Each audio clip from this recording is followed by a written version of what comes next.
因為如果佢哋喺呢邊又投一票嘅話咧，一人3票咧，根據梁愛詩女士嘅講法咧，就係違反基本法。調翻轉頭咧，呢5個議席嘅選民咧，佢哋又冇權提名嘅喎，佢哋要翻去隔離街，去舊嗰個功能組別嗰度，去嗌人哋去提名，提到咁多個出嚟咧，佢哋先正有得選。呢個真係一個怪胎嚟。我哋唔好話彭定康以前新九組都係咁噶啦，你求其相關聯咧就可以去做候選人，嗰啲係殖民地嘅怪胎。我哋今時今日港人治港、高度自治，點解仲要抄呢啲怪胎呢？並且比呢個怪胎更加怪，就係呢個界別裏邊嘅選民原來係冇權力去提名嘅。所以點解我哋話係行出錯嘅一個方向？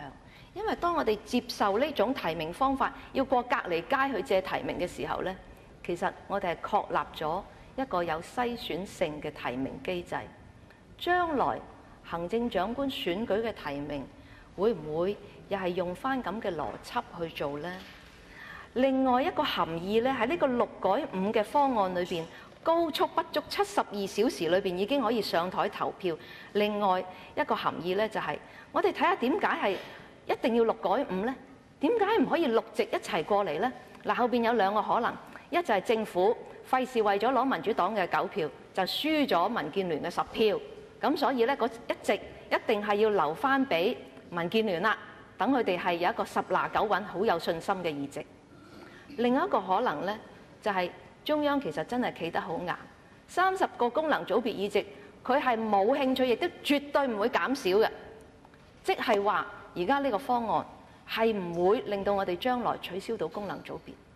只係靠不斷咁去加區議會，先希望有一啲溝淡。所以喺呢度呢，其實我哋真係需要多啲時間去問，點解係6改5啊？點解唔係6個區議會議席同一種方法去產生，等佢哋嘅提名人啊、選民啊、候選人啊，都係一模一樣咁嘅身份、咁嘅程序啊？但係而家好不幸呢，真係不足3日就要上台投票啦。我哋就會問：第一，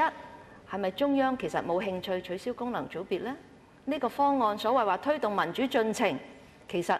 又係再一次我哋嘅呢？第二就係第二個可能就係特區政府係咪要箍住民主黨同埋民建聯一共19票，所以咁怪嘅怪胎你都夠膽捧出嚟俾香港人叫我哋去投票呢？其實跟住落嚟呢，我哋可能係會有一個憲制危機嘅。主席，頭先呢，我喺第一次發言嘅時候呢講咗，最理想嘅做法呢係做咗本地立法先，將所有嘅細節攞出嚟同公眾討論。就算我哋民主派喺議會裏邊唔夠投票都好，唔夠票去贊成、去修訂或者去否決都好，但係起碼公眾有一個詳細嘅討論過程，大家知道晒所有細節係點。立咗法之後唔需要即刻生效，我哋都見到啦，涂謹申議員嗰條即係竊聽呢個關於竊聽嘅條例8年都唔生效啦，都得啦，係嘛？呢啲法例過咗之後可以擺喺度先，等基本法嘅附件1、附件2通過咗，然後先正刊憲生效，呢個係更加穩妥嘅做法。但係我哋而家呢有一個風險啦，就係今日過咗呢個附件1、附件2，政府有應承民主黨提名門檻唔會高啫。民建聯冇應承啊，自由黨冇應承啊，大家只係出嚟對住個咪講嘢嘅啫嘛。呢啲係冇一個法律，甚至冇一個政治誠信嘅強制性喺度嘅。所以到時呢，如果政府攞出嚟嗰條本地法例過唔到，咁點算呢？附件又過咗啦，咁到時係咪修訂收到民建聯話肯收貨為止呢？啊，咁到時民主黨就呻笨啦嗰陣。咁我哋市民呢，就唯有陪佢一齊呻笨。咁呢個政治上邊同埋憲制上邊可能發生嘅風險危機呢，黃仁龍司長